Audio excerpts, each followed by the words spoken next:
Hi friends, good morning. Welcome to Tanu channel. ನಾನು ನಿಮಗೆ ಇವತ್ತು ಬಾಂಬೆ ಸಾಗು ಮಾಡೋದು ಹೇಳ್ಕೊಡ್ತಾ ಇದ್ದೀನಿ. ಇದಕ್ಕೆ ಬೇಕಾಗಿರೋ ಸಾಮಗ್ರಿಗಳು: 2 ಈರುಳ್ಳಿ ಹಚ್ಚಿಟ್ಕೊಂಡಿದ್ದೀನಿ, 1 ಟೊಮ್ಯಾಟೊ, 4-5 ಮೆಣಸಿನ್ಕಾಯಿ, ಸ್ವಲ್ಪ ಕೊತ್ತಂಬರಿ ಸೊಪ್ಪು, ಕಡಲೆ ಹಿಟ್ಟು, ಸ್ವಲ್ಪ ಉಪ್ಪು, ಸಾಸಿವೆ ಮತ್ತು ಜೀರಿಗೆ, ಮತ್ತು ಬೇಯಿಸಿಟ್ಕೊಂಡಿರೋ ಆಲೂಗಡ್ಡೆ ತಗೊಂಡಿದ್ದೀನಿ, ಎಣ್ಣೆ ಒಗ್ಗರಣೆಗೆ, ಕಡಲೆಬೇಳೆ ಸ್ವಲ್ಪ. ಬಾಂಬೆ ಸಾಗಕ್ಕೆ ಒಗ್ಗರಣೆ ಹಾಕೋದನ್ನು ತೋರಿಸ್ತಾ ಇದ್ದೀನಿ. ಮೊದಲಿಗೆ ಬಾಂಡಿಗೆ ಎಣ್ಣೆ ಹಾಕೊಳ್ಳಿ.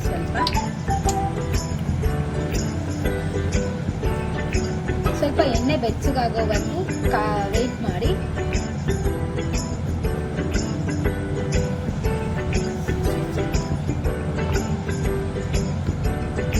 ಸಾಸಿವೆ ಜೀರಿಗೆ ಹಾಕೊಳ್ಳಿ.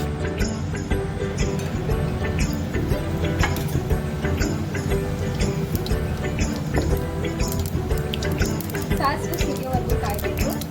ಆನಂತರ ಸ್ವಲ್ಪ ಕಡಲೆಬೇಳೆ ಹಾಕೊಳ್ಳಿ. ಕಡಲೆಬೇಳೆನ ಸ್ವಲ್ಪ ಚೆನ್ನಾಗಿ ಬಾಡಿಸ್ಕೊಳ್ಳಿ. ಅದು ಸ್ವಲ್ಪ ಬ್ರೌನಿಶ್ ಆಗೋವರೆಗೂ.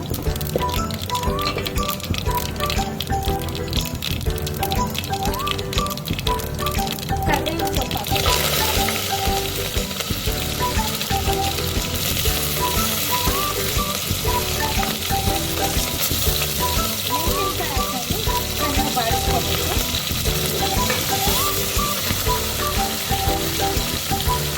ಹಚ್ಚಿಟ್ಕೊಂಡಿರೋ ಈರುಳ್ಳಿ ಹಾಕ್ತಾ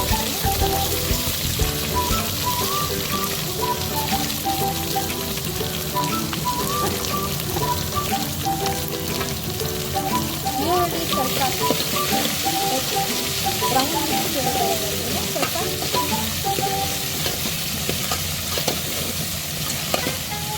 ಬ್ರೌನಿಶ್ ಶೇಡ್ ಬರೋವರೆಗೂ ಚೆನ್ನಾಗಿ ಸ್ವಲ್ಪ ಬಾಡಿಸ್ಕೋಬೇಕು.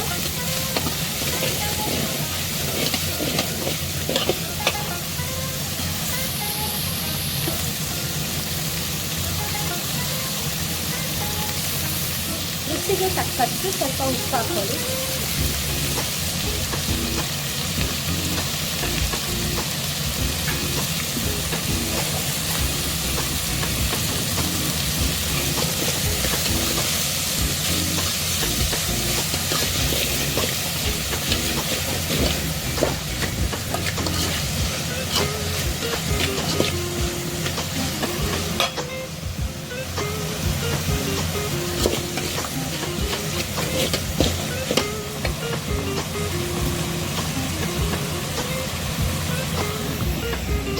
ಬೇಯಿಸಿಟ್ಕೊಂಡಿರೋ ಆಲೂಗಡ್ಡೆನ ಸ್ವಲ್ಪ ಸಣ್ಣದಾಗಿ ಸ್ಮ್ಯಾಶ್ ಮಾಡ್ಕೊಳ್ಳಿ.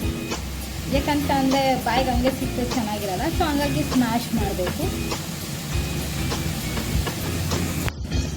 ಕಡಲೆ ಹಿಟ್ಟು ತಗೊಂಡಿದ್ದೆ. ಈ ಕಡಲೆ ಹಿಟ್ಟಿಗೆ ಸ್ವಲ್ಪ ನೀರು ಹಾಕಿ ಕಲಿಸ್ಕೊಳ್ಳಿ. ಯಾಕಂತಂದರೆ ಥಿಕ್ನೆಸ್ ಬರಬೇಕು ಮತ್ತು ಕ್ಲಮ್ಸಿ ಆಗಬಾರ್ದು ಅಂತ ಅದನ್ನು ನೀಟಾಗಿ ಪೇಸ್ಟ್ ಥರ ಮಾಡ್ಕೊಳ್ಳಿ.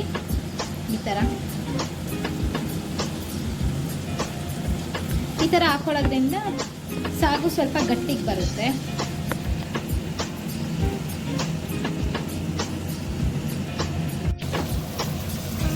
ಈರುಳ್ಳಿ ಚೆನ್ನಾಗಿ ಬಾಡಿದ ನಂತರ ಟೊಮೆಟೊ ಹಾಕೋಬೇಕು.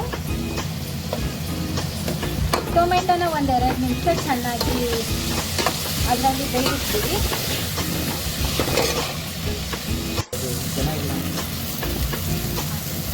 ಕಡಲೆ ಹಿಟ್ಟು ಹಾಕೊತಾ ಇದ್ದೀನಿ, ಕಲಸಿಟ್ಕೊಂಡಿರೋದು. ಅಚ್ಚೆ ಅನ್ನೋದನ್ನ ಈ ಸಾಗುಗೆ ನೀವು ಕಾಯಿಸಿಟ್ಕೊಂಡಿರೋ ನೀರನ್ನ ಹಾಕೋಬೇಕು. ಯಾಕಂತ ಅಂದರೆ ಅದು ಗಂಟಾಗುತ್ತೆ. ಅದಕ್ಕೋಸ್ಕರ ನಾನಿಲ್ಲಿ ಬಿಸಿ ನೀರನ್ನ ಕಾಯಿಸಿಟ್ಕೊಂಡಿದ್ದೀನಿ, 2 ಗ್ಲಾಸ್ ಅಷ್ಟು.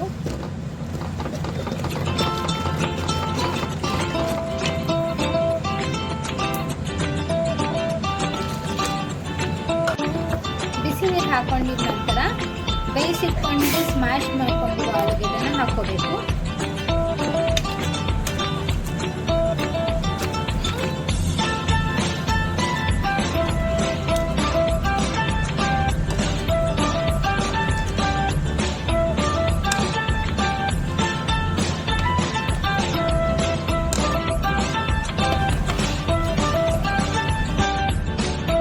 ಇವಾಗ ಚೆನ್ನಾಗಿ ಕುದಿಯೋಕ್ಕೆ ಬಿಟ್ಟಿದ್ದೀನಿ.